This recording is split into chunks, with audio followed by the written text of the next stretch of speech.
So now, in the course of the rocket propulsion,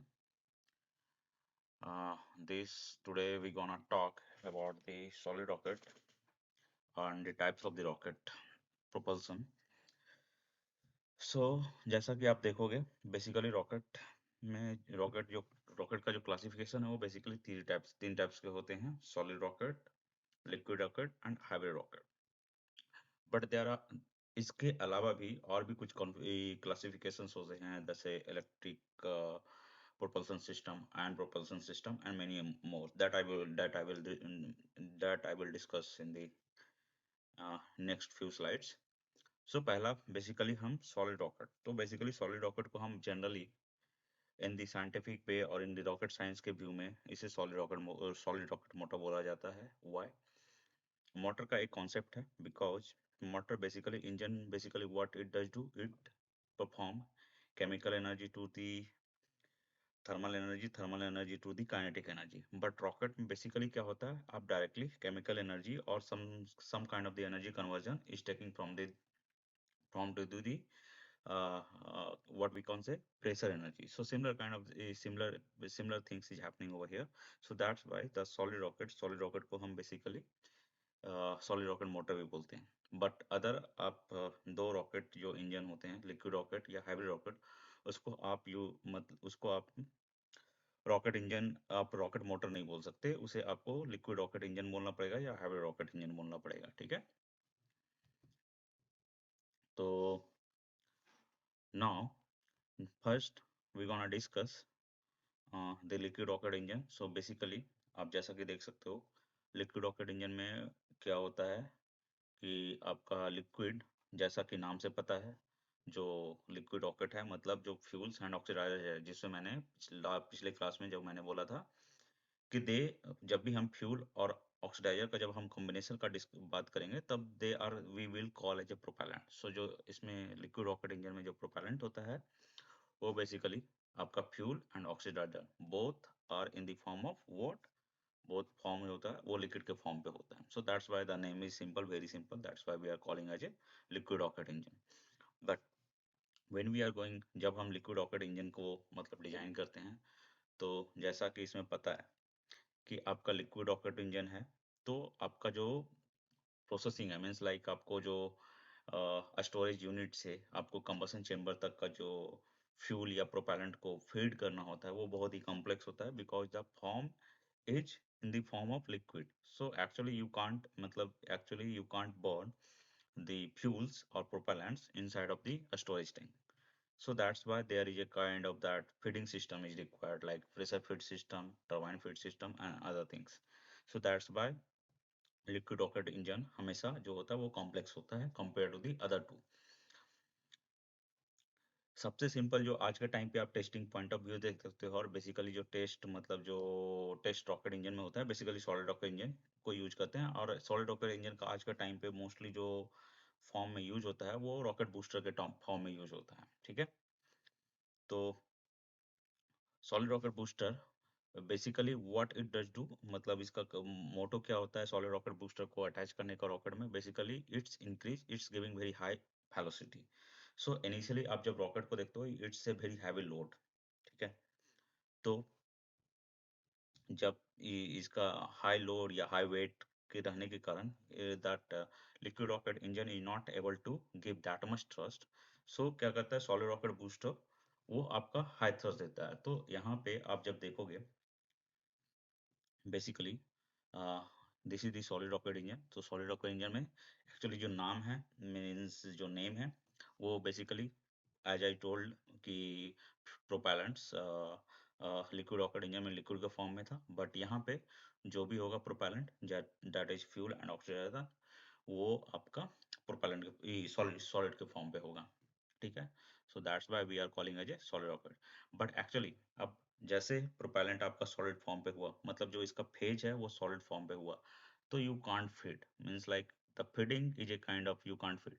so basically solid rocket engine को जहाँ पे आप store करते हो, कंबसन चेम्बर आपको नियर बाय डिजाइन करना होता है। ठीक है। तो एक्चुअली इसका जो पूरा स्टोरेज जो होता है वो basically it's we are creating as a kind of the combustion chamber, and from there we are burning the propellant, and because of that combustion, the gases are coming at very high hot gases. So this is the entire concept of the solid rocket engine. So basically solid rocket engine में एक चीज और है कि why it's giving high thrust compared to the liquid rocket and all. So second thing means like the question is like why it's giving, because यहाँ पे जो होता है आपका जो मास होता है solid rocket engine में basically high energy propellant use करते हैं, तो that's why if we are going to use the high energy propellant, so उसमें क्या होगा आपका कि वो आपका ज़्यादा हाई टेम्परेचर रिलीज करेगा, और हाई टेम्परेचर रिलीज करने से क्या होगा, P equal to nRT। If you gonna use that relation, so of course temperature ज़्यादा है तो प्रेशर ज़्यादा है, और प्रेशर ज़्यादा आप अगर सिंपल सा बर्नौली इक्वेशन भी लगाओगे तो प्रेशर अगर ज़्यादा है तो आपको वेलोसिटी ज़्यादा मिलेगा। और दैट्स कि मैंने फंडामेंटल क्लासेस में डिस्कस किया था कि प्रेशर ज़्यादा होने के कारण क्या होगा, प्रेशर ज़्यादा होने के कारण directly linked with the velocity, and velocity से आपका मोमेंटम बहुत ही ज़्यादा मिलेगा, so that's why you will get very high forces. So ये आपका पूरा कॉन्सेप्ट है सॉलिड रॉकेट का, एंड दैट्स व्हाई इसका जो ISP है V/G it's very high for the solid rocket engine. ठीक है, so this is a kind of thing solid rocket. Now actually solid rocket का एक बहुत ही बिग ड्रॉबैक्स है कि एक बार आपने अगर सॉलिड रॉकेट इंजन मोटर को स्टार्ट कर दिया तो यू कांट स्टॉप, मतलब ये कभी स्टॉप होगा जब इसका सारा फ्यूल या प्रोपेलेंट कंज्यूम हो जाएगा, मीन्स लग बर्न हो जाएगा, then only stop. So that's why later on scientist और इंजीनियरों ने what they have means like come on the concept of that called hybrid rocket engine system। so इसमें बेसिकली क्या होता है, एक प्रोपेलेंट का एक पोर्शन लाइक फ्यूल और ऑक्सीडाइजर, किसी एक को हम लिक्विड या फिर गैसियस फेज में रखते हैं, सेकंड को सॉलिड या फिर सॉलिड के फेज में रखते हैं। तो ये जो फेज चेंजेस होने के कारण हम इसको नाम देते हैं hybrid rocket engine. So basically यहाँ पे क्या होता है कि आप जैसे you can see I am making this as a solid and we are feeding the fuel in the form of the feeding the oxidizer in the form of the liquid। So basically in the last in the 2 3 class back हमने discuss किया था कि combustion जब भी होता है उसको combustion होने के लिए क्या चाहिए, फ्यूल एंड ऑक्सीडाइजर, दो चीज चाहिए। अगर दोनों में से एक भी चीज नहीं है, एंड थर्ड चीज बताया था सर्टेन अमाउंट ऑफ एनर्जी, तीनों में से कोई भी एक मिसिंग है तो आपका बर्निंग या कंबसन नहीं होगा। ठीक है, तो बेसिकली यहाँ पे क्या करते हैं हम हाइब्रिड रॉकेट इंजन में इसलिए ये कॉन्सेप्ट आया है क्योंकि यहाँ पे हम क्या करते हैं, एक सप्लाई लाइन को हम बंद कर देते हैं। अगर मेरा ऑक्सीडाइजर अगर लिक्विड के फॉर्म में है तो उसको इजी भाल्व को इजी क्लोज करना, मतलब इजीली हम क्लोज कर सकते हैं। That's why oxidiser is not going near by of the fuel, so the combustion will get stop and entire rocket system will get stop। so इस concept को use करके हम हाइब्रिड रॉकेट को हम कभी भी यूज स्टार्ट ऑफ वो हम अपने रिक्वायरमेंट के हिसाब से कर सकते हैं। ठीक है, so this is the one advantage of the hybrid rocket engine.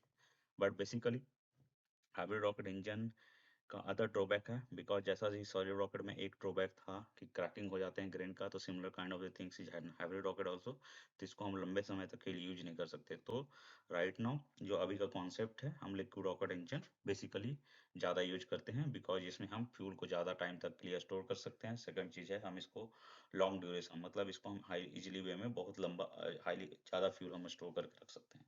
तो that's why most of the rocket engine आपका लिक्विड रॉकेट इंजन यूज करता है। But right now three technology, जैसा कि मैंने बताया था, we have a kind of technology called cryogenic. So basically हम इसमें क्या करते हैं, लिक्विड रॉकेट इंजन को हम सॉरी गैसियस फ्यूल को हम लिक्विड फॉर्म में कन्वर्ट करते हैं। सो बेसिकली क्रायोजेनिक का कॉन्सेप्ट आएगा लाइक आपका liquid oxygen and liquid hydrogen. So this is A called, and यहाँ पे जब स्टोर करते हैं किसी भी आप गैस को, जब आप स्टोर करोगे लिक्विड फॉर्म में, you have to take the energy out, means आपका जो एंट्रोपी है उसको डिक्रीज करना पड़ेगा। एंट्रोपी डिक्रीज करने के लिए क्या करना होगा, आपको कूल करना होगा। सो ये इंटायर कॉन्सेप्ट है आपका रॉकेट इंजन का। ठीक है, so now gonna come the other advance rocket engine. So basically अगर आप देखोगे तो जैसा कि हमने बताया लिक्विड रॉकेट में फीडिंग सिस्टम रिक्वायरमेंट होता है, तो that's why we are calling as a pressure feed और पंप फीड, दो वे से कर सकते हैं। फिर इसका based on the propellant like bi propellant, mono propellant and other side is like cryogenic, hypergolic, rocket. Hypergolic basically क्या होता है कि आप जब भी आप fuel and oxidizer contact में आएगा तो because of the slow reactivity of the fuel and oxidizer वो automatic burn हो जाता है. So that is the concept of the hypergolic. So let me, I will show you some kind of the animated videos so this will get clear for you guys.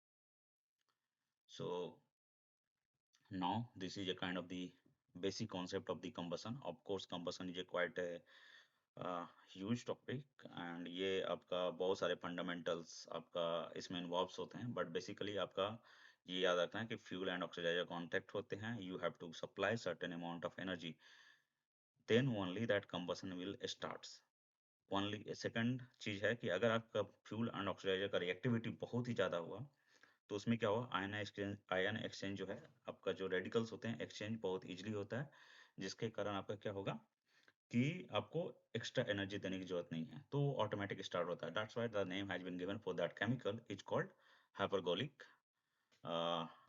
hypergolic propellant.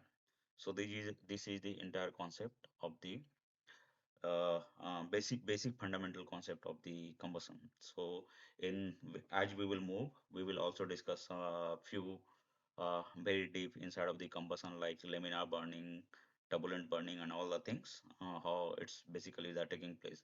The combustion on the solid fuel, combustion on the liquid fuel, combustion on the gaseous fuel. So this we will discuss as well.